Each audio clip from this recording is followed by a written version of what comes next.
the wrestling stories over the years, I'm sure we could talk days about that, as well as baseball. You know, hey, you came in just at the right time. Gary Ward comes in, Tomholliday comes in, his brother Dave Holliday, who I saw just the other day. He's a scout in the Philly system. What a wonderful human being he is. Same with Tom and Gary as well. But, hey, you came in right at the right time as that dynasty got built there towards the end of the 70s. So talk about those early years in the OSU baseball program. Well, again, I covered them when Gary Ward got here. It kind of rejuvenated the program. And then that first year, they won the Big 12 or the Big 8 championship, I should say. And then they did not go to Omaha in 78. But then, like I say, Gary Ward, Tom Holliday was his right-hand man, and they got to where that, again, getting more and more talent. And then in 81, they started that train, man, 7 straight years to Omaha. I wasn't on the air yet that first year. In fact, I didn't even get to go to the first one. My general manager at the Stillwater News Press said if I covered them all year, they won the regional at Oral Roberts. But he said, there's too much dead time at the College World Series. I don't think we're going to spend the money and go do all of that. And anyway, I didn't go. And then after they got back, they went to the finals in 81. Pretty much it was Texas, OSU, and Arizona State. That's back to the old format where was that barrybonds, McDowell? Was that group? Yeah. If they hadn't played yet, then they had to play. So OSU was again in a position to win a national championship that year. It's Jim Traber and all those guys, Mickey Tettleton, and all those guys were on that team, and that was a great team.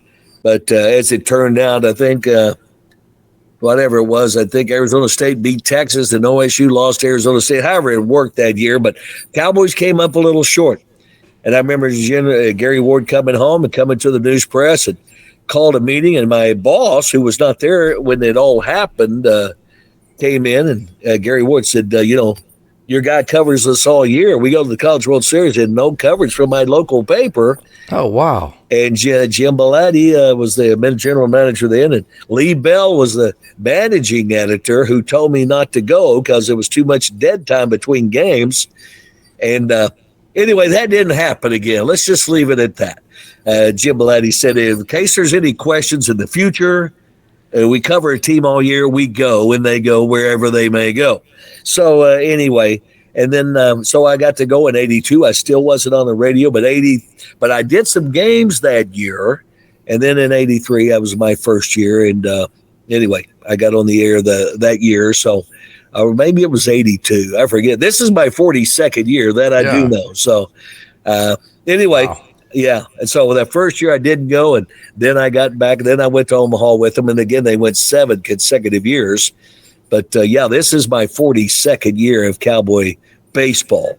So since that time, as soon as I got on the air, and I said Bill shared the innings with me that year, my first year. So, but the heck of a run, and so many times you felt like the Cowboys should have. They were right there, but. Again, 81, they had that shot. And, of course, 1990, I'll take that to my grave, Casey. And they changed the format, I think, the year before, but they changed it for network TV, one game, winner take all. And the Cowboys were averaging about 9.5 runs a game. They swept through the regional. They went to Arizona State. They swept through the Big 12. They swept through the Big 8. They swept through the regional. They swept all the way through Omaha to the finals, had not lost a game, and averaging about 9.5 runs a game. And that was, again, Michael Daniel and jeromyburnitz and that whole group, Mitch Simon and Brad Beanblossom and Brian Kelly was a left fielder. Anyway, heck of a team.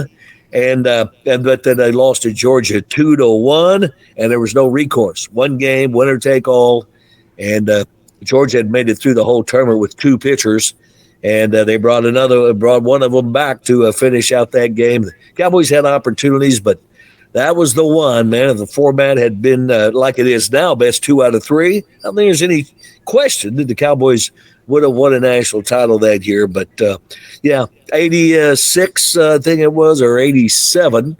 That was 86. Robinventura in that group, they went to the finals and lost to Stanford, and against, of course, Stanford had a heck of a team. But Paul Carey, I remember him. Yeah, that was Pat Hope's big year. And they brought him back on about 48 hours rest and tried to pitch him in the finals. And he had been so good that year. And he pitched well that day on short rest. But, it just didn't happen. Was it Jack McDowell or Mike Mussina and those guys? And I remember a little bloop single right over Robin Ventura's head, his glove, that hit the third base line and rolled against the fence. And a couple of 3 runs scored in there. That was pretty much it. But 87, that was tough. I think 7-4 finals, something like that. And then again, 1990, by all rights, Gary Ward should have had the cherry on top for his coaching career that day. And OSU was the best team in the nation that year, no doubt, the best team in the postseason. But they lost one game 2-1, and that's just the cruelty of sports sometimes, that the Cowboys didn't come away with the trophy. And like I say, that would still stings to this day. No doubt about it. I was a junior in high school, and that brings back some pretty raw emotions back there to 1990. No doubt about that. You just felt like, hey, if OSU could just break that dam and win that first one for Gary, then they would win like 5 in a row. Yeah. It just kind of felt like that. They just couldn't get over that first one, and that first one's a lot of times the hardest one to get. Yeah, well, no doubt. What an unbelievable coaching career he had here at Oklahoma State. What great teams he had. A lot of times we get to Omaha and you'd find out, even though we were the best hitting team in America, we were just a little short on the mound maybe from time to time. And no doubt, the other teams would outpitch us because they showed our defense down a little bit. Of course, in Omaha, it didn't help that the strike zones got so big when you got to Omaha, and our guys were so disciplined, taking walks, and that Gary Ward system. And they get to Omaha, and then they would expand those strike zones. It just didn't bode well. I mean, before the 1990 game, they threw all the bats out for OSU. The umpires came and took every bat, and dumped them. But I didn't realize that. Yeah, they did right before the game. So, things like that have happened over the years. And didn't let them use any of the bats they had on hand? No. They came and inspected the bats, thought they were too flat, those old aluminum bats, that they were too bent up or too whatever. Yeah, the bats that all the guys were using, and a lot of them use the same ones or whatever. But the Black Magics. Before the championship game, they threw their bats out and all that. It always felt like, are they against us? What's going on? Why do that now? But anyway, to say I have never taken it for granted, wrestling or baseball, and to look at baseball, you say, who are the 2 greatest players to ever play college baseball? I think I covered both of them. I'm pretty sure of that, with peteincaviglia and Robin Ventura. And, it saw all of that. It's all of the, and then in that program with Gary Ward, again, Tomholliday, the pitching coach, and all of that. And, of course, to be covered, John Smith. Are you kidding me? Again, Kel Sanderson stole a little thunder later on, but John he's still a 2-time Olympic champion and a 10-time world champion and all that stuff. And a class act, and still is to this day. And hopefully he can get the program back where it needs to be, and that's the plan. And they have the #1 recruiting class coming in this year, so hopefully better days ahead. But to cover John Smith and that wrestling program all these years, and before that, Tommy Chesbro. I was with Tommy Chesbro for a number of years, had a great relationship with the late, great Tommy Chesbro. And by all rights, he probably should have won. He won 1, but he probably should have won 3 or 4. But things just didn't work out, and it got to be tough if you're an Oklahoma State fan, because all those years of wrestling that you were right there, and it didn't quite work out. And then all the trips to Omaha. And again, it's worked out a couple of times, but we've been unfortunately had our hearts broken a lot around here. But again, I'll never take it for granted to be able to be the voice of cowboy wrestling and cowboy baseball, the legacy of those 2 programs. That says something. Of course, the higher stakes it gets, the more it hurts whenever you don't actually reach the top. Hey, I wanted to ask you about one moment Oklahoma State baseball. Sticks out the most to me. 1996, I believe it was, the Sean Hugo home run, and then the balk on Rob Geico, who was called. It was called with the bases loaded, and the umpire at third base that called it was actually from Austin, Texas, and we were playing the University of Texas and beat Brooks Kieschnick, who was the college player of the year that year. That was an awesome moment, wasn't it? That was an awesome moment because Kieschnick came in, he was going to close it down, and then Sean Hugo said, not so fast. Hugo hit that home run all the way to the zoo out there. That was behind Rosenblatt Stadium. I mean, he got it all, and he got it off Kieschnick, the player of the year that year. So, yeah, that was awesome. But, yeah, Rob Geico, Stillwater Pioneer, that, again, had a heck of a year, but they called him for a balk with a runner at third base and whatever it was. But anyway, yeah, that's just another one. I mean, great memories and excitement galore. But again, the wrong team, the Cowboys didn't come away with the trophy. And anyway, just another case of close, but for whatever reason, didn't quite get it done. So you've seen Oklahoma State before Alliepreynolds Stadium. Of course, we have now the beautiful O'Brate Stadium. You've seen Oklahoma State, obviously, before Boone Pickens Stadium. You've seen it at its highest. You've seen it at its lowest. So for some of the younger Oklahoma State fans, just kind of talk about how far this football program has come in the last, say, 20 years. Yeah, I mean, there's no question. And you look back, and you mentioned the baseball stadium. The first time I went to the old University Park, chicken wire and just a couple of makeshift stands, and they had the hill there with a lot of students hung out, and I had a good time and celebrated out there regardless of what was going on. But that was good stuff back in the day. But again, Chip Bryan, once he left and Gary Ward came in, and then Gary, of course, had the impetus to build again, at the time, Alliepreynolds Stadium was the jewel of the Midwest, no doubt. But that started, ORU already had their stadium at that time, but that also jump-started the Wichita State program at that time and all that. But football, you kidding me? The old stadium and all, the pillars and the old metal, Bleachers. Rust and all that stuff that went on. They called it Rust-Oleum Stadium back in the day. And that was an embarrassment. Those coaches trying to recruit to that. And again, not that everybody had a Taj Mahal, but the arms race had kind of begun a little bit in football back in those days. And Oklahoma State did not have a record of great success on the football field. And then to try to play and get people in and improve your talent and trying to recruit to that stadium when other people, again, the weight rooms, their weight room was underneath Gallagher-Iba, and it was just dust and whatever. And some of the bars had coffee cans on each. It was cement inside of them. I mean, it was, it was kind of the baby steps, I guess. But eventually they got a locker room. Eventually they got a regulation weight room. They did some amenities, but boy. And then to have Boone Pickens Stadium, and Boone Pickens come in and give you the financial resources to build that stadium. But it started with Gallagher-Iba, Case. Yeah, no doubt. Terry Don Phillips changed the mindset. But Gallagher Hall was, again, legendary, whatever, but only held about 7,000 people on its best day, and probably less than that most of the time. So, but Terry Don Phillips said, you people have accepted mediocrity. You don't have to live this way. And they found ways to build GIA, and still to this day, on-campus basketball and wrestling facilities, there's not a whole lot of them out there better than what OSU got. And then you throw in the Boone Pickens Stadium on top of that. They did it the right way. They're having to fix some things that they didn't do quite right, I guess, back in the day as far as some of the inner workings of that stadium. But to build that thing, I mean, just to look over there, my gosh, OSU went from last to first facilities in football. And maybe in basketball, too, when they built GIA and expanded the seating and the beautiful place that it is. And it has never stopped.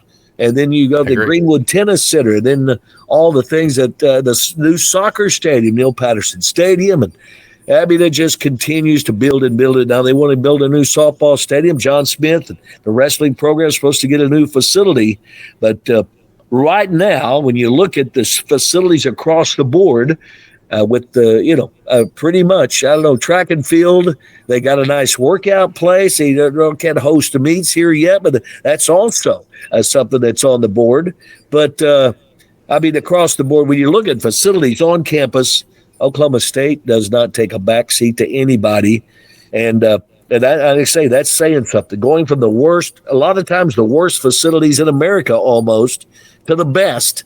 OSU has done that several times in several sports. Yeah, and also coaching salaries. I know back in the day, the salaries were not competitive enough. I know people think OSU as a stepping stone type school, because of Jimmy Johnson's and Les Miles did leave. But having said that, they also weren't getting, the $7 million a year like OSU can pay now. They didn't have the facilities that we have to work with now. So, hey, these places like Kansas State, like Iowa State, like Oklahoma State, maybe Kansas with Lance Leopold, if he continues to get that thing going. These places can keep these coaches now, so that's super exciting. One other thing I wanted to ask you here, Rex. Okay. Game day live at Eskimo Joe's. Right. Listen to it before every football game. Listen to it after every football game. The great Dr. Right. Bert Jacobson there, man, he does such a wonderful job. He gets rowdy every now and then, which I enjoy because, that's the Oklahoma State diehard in me. Like, I want to hear a guy speaking like the diehard I am, right. He's frustrated or he's happy or whatever. So that always really resonates with me. And then some of the really kick-ass guests that you get to talk to, man. Oh, yeah. That has to be just super cool, doesn't it? It has been. And that was just, it was after Barry's Heisman year, Stan Clark. And I was still at the news press for the most part, but I was doing stuff on the radio.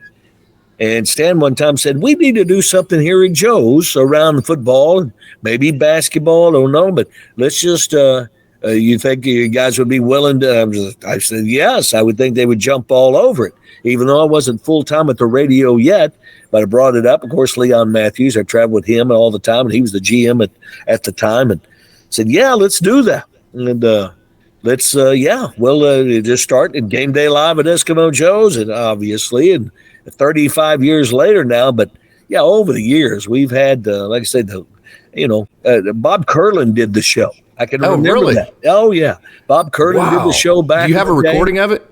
I do. That's the saddest part of it all. Oh, I had Neil Armstrong and Bob Fenimore on the show together. Oh, wow. Time. Paul Hanson's last show was with Game Day Live at Joe's. Really? So, yeah. And yeah, if you had all that like you do now, digital, you save everything. But back then, you had to put on a reel-to-reel and tape it, and then nobody was doing that. They just, were like, oh, it's just another show. And at the time, you don't think about all that stuff. That's the heartbreaking part of it all. But, yeah, Bob Curlin did a Game Day Live at Eskimo Joe's. He did. And like I say, I had Fenimore on several times, and Neil Armstrong. Fenimore did a couple of shows. Armstrong did a couple of shows, and then they did a show together one day before one of the OSU football games, and we were still downstairs back in those days. But yeah, I had both of those guys mic'd up. It was, but yes, over the years that show has just continued to be there. This is the 35th year for, again, Game Day Live at Joe's, and of late, again, I've had Bert Jacobson, the former undersized center for the Cowboys. And then on the postgame show, I have an undersized wide receiver, punt returner, and Mel Campbell. But both those guys also coached a little. Bert was, of course, one of the early pioneers of strength and conditioning people back in the day and developed a lot of those things. He's a professor at OSU in that physical education department. So, but I also, when I got the job, I did the first year, I was like, there was other people hosting it, radio people, and they would talk to me. And then they, the first year went, and the first people enjoyed it. There weren't You're talking about Game Day Live at Joe's? Yeah, was Game hosted Day by Live someone at else? Joe's. Yeah. Okay. Leon said, what do we need to do? I said, I need to host it, and then I need to bring in real players and coaches. And, I think that asking me questions, yeah, I covered it or I was there or whatever, but I think it would be better if I just hosted it, and then I had a co-host that was former players and coaches and all that stuff. So over the years, Terry Miller did it a couple of years, and I had Daryl Goldforth was my co-host for a while. Rick Wallstad did it a year or two at some point, but Bert has been there for the most part. A couple of years here and there, he took off. But, the good doctor, I call him, Bert Jacobson, who's, again, he was a 205-pound center in the old Big 8 trying to block, Lucius Selman and all of that. So, anyway, but he is, we've developed a great relationship. And it's a fun show. We go straight from our show to the network. They've got 2 hours of the backup tight end or who's hurt, and who's out, or what. I mean, we talk about the game and the matchup and the story, the most important stories of the day with OSU and the opponent. We do. I mean, we talk about those subjects, but for the most part, it's having former players and coaches and sometimes media people or whatever, and trying to have a good time. People are out tailgating, because the network pregame's 2 hours. So we try to, again, have a good time with it. And it's become, again, informative, but hopefully people have a good time listening to it. It's been a good formula over the years. What I really enjoy about Game Day Live at Joe's is, hey, my OSU football fandom dating back 50 years, as long as I can remember, as long as I've been on earth. It just takes me back to all the years of the past and all the reasons why I'm an OSU fan, all the reasons why I should be, thankful for all the things OSU has right now, or all the reasons why I should be upset why they didn't win today, or all the reasons why, hey, you've got to be tough to be an OSU fan because it doesn't always work out.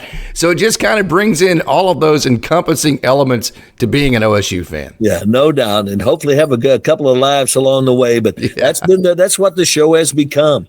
And again, we'll have whatever, Kelly Cook or whoever, old fullback. Again, the list is endless as far as, in fact, our show coming up this weekend, I think Cowboy Rick Annell is our guest on Friday night before the Kansas State Friday night game. So, he's been on the show before, but it's been a few years. So, like guys like Cowboy Rick Annell, again, they talk about this year's team because most of those guys are following it. They're tuned in.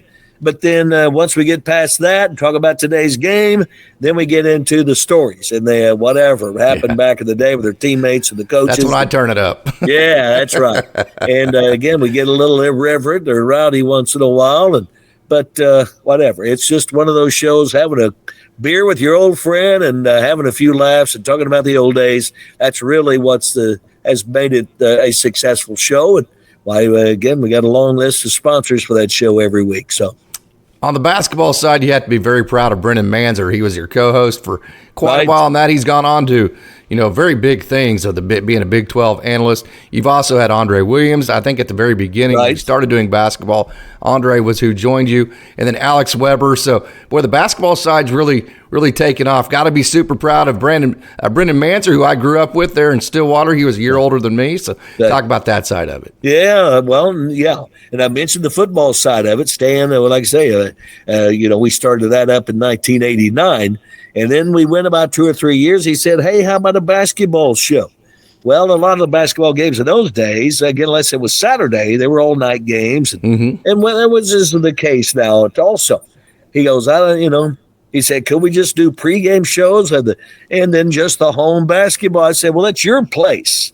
So, we're already doing the football and we do home and away, every pre and post game. But he was the one that, again, let's do a basketball show. Maybe we'll just do pregame shows for the home games and see how that goes. Well, it's still that way to this day. But, and the same way with me. I said, okay, we'll do that. Well, I want former players. I'll host it. I want somebody who's been there, been in the wars, and knows what it's all about. And Andre did a great job. And I'm trying to think, we had somebody. Well, I had Brendan Manzer before. Keontae Roberts. Yeah, right. And trying to think, Toothless in Seattle, Scott. Scott Pierce. Yeah, Scott Pierce. He was. He did some years with me. So I have had several co-hosts over the years. But Brendan Manzer, who was at St. Gregory's, he was the basketball coach, and then he was the AD, and then he left there and got into a different business, but. And what he's still in today, financial consulting and whatever he's doing. But when he, of course, I knew Brendan from the time at Stillwater High School, and we were friends. And so, immediately when he just said something about whatever it was, I said, well, come do Game Day Live at Joe's. You can come do every show. He was kind of thinking about breaking into TV. And I said, I will take you. And again, he was on Game Day Live at Eskimo Joe's for about 3 or 4 years. I think it was about year 2. next thing you know, Cox Cable and some other people are going, hey, will you come do our high? Everybody else kind of jumped on the bandwagon then after he did a couple of years. And then he was doing TV there in Oklahoma City and some of the local coverage of the high school stuff and this and that and the other. And but anyway, eventually, he got too good. And then the big folks started calling, and he was doing the Big 12 basketball and the network stuff and here and there and the ESPN and of course he's still doing that to this day. But yeah, he is so good. He's so good at explaining it. Like I talked about earlier about wrestling, where I got too technical at times. He knows all of that, and but he explains it in a way that anybody, whether they are a coach or not, or just the lady down the street who loves Cowboy basketball, but he explains it to them too. He doesn't try to listen to all I know or the big words I know. I think that's what makes him relatable. And he's got such he's got a good voice, pleasant tone. And again, he doesn't talk down to people. He genuinely nice to me. Yeah, and he knows his stuff. And I am proud of him. He started with Game Day Live at Joe's, but but anyway, and Andre Williams came along, and Alex Weber, the big man, helps me these days on the broadcast. So we're going to have another year at Game Day Live at Eskimo Joe's basketball style, and that's right around the corner. As a matter of fact, it's not that far away.